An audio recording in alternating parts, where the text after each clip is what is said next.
Hello world, hello YouTube lands. A couple of days ago I put up a video saying that I'll be dropping this one unless it gets a lot better. It hasn't got a lot better, it's pretty much the same old. So I'll be dropping this one. It's Stitched by Mike Wolfer, Fernando Furukawa from Avatar. This is issue number 15. So issue number 15 will be the last issue I buy of Stitch. I'll explain why. First I heard of Stitch was when I picked up this book here. This is Stitch Volume 1, trade paperback. I was interested in it because it was about life in 2013. A lot of comics tend to ignore what's going on in the world, post 9/11 really. So if you look at the world since September 11th, 2001, a lot of comics they say to themselves, this is too difficult, this is too controversial. We're going to get ourselves in trouble if we mention certain things, so we're just going to ignore it. We're going to perhaps go back to a different dimensions, different realities. Let's talk about Nazis. Let's talk about the post-war stuff. That's particularly what Marvel does, especially with the Avengers. But it seemed like it was different here with Stitch. They're talking about Afghanistan, and it was all from the point of view of soldiers, and it portrayed them really as some of them were just mercenaries. Some of them just enjoyed being in the army, enjoyed shooting people, really enjoyed the almost like childlike boyish fun of shooting a gun. But a lot of them really, as soon as they realised that what they're doing over there wasn't helping anyone, all they're doing is basically trying to look after themselves and look after their friends and make sure they all got home safely. So I did get quite a lot out of this. With the soldiers in Afghanistan. The Stitched are basically these zombie type creatures, so they're in the stories. They're being used by the Taliban, and they've been used against the American soldiers, the coalition if you want to call it that, and they're also used against the villagers as well. The Stitched are just basically mindless zombies who can be controlled by anyone. Bringing it to the latest issue, number 15, the Stitch, there's no soldiers in this one. The Stitch have been brought out of Afghanistan. They're now being controlled by Yakuza. That's Japanese mafia gangs, isn't it? Which are an old bad guy that you use in comics when you don't really want to criticise anyone who's got any genuine power. I mean, if the Yakuza were so bloody powerful and intimidating, there wouldn't be so many comic books and films and books about them, would there? Because people would be scared that the Yakuza is actually going to do something. So what the Yakuza is it's just a bad guy you use when you want to be pretty safe, really, and you don't actually want to upset anyone who's got any real power. I've got a few notes here about why I'm really dropping it. Right, let me see. I've got about 5 different points. In the book, you've got rival Yakuza. I've already explained what I think of Yakuza. Yakuza gangs fighting each other. So you've got unpleasant gangster types who kill anyone to further their crime career, really, doing horrible things to each other. With a good story, you need a protagonist or someone that you're rooting for, someone who's got maybe a glimmer of humanity, or somebody like Han Solo in Star Wars. If you go back to the original Star Wars, there was a lot of character progression of Han Solo, wasn't there?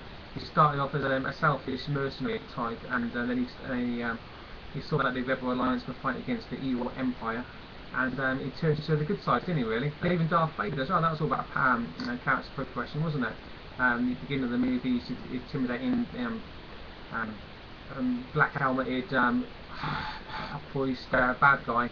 And the end of the movie, he's just a feeble-old man who admits that it was seduced by the evil power, really, and it takes a reconnection with his son for him to realise he'd made mistakes throughout his entire life.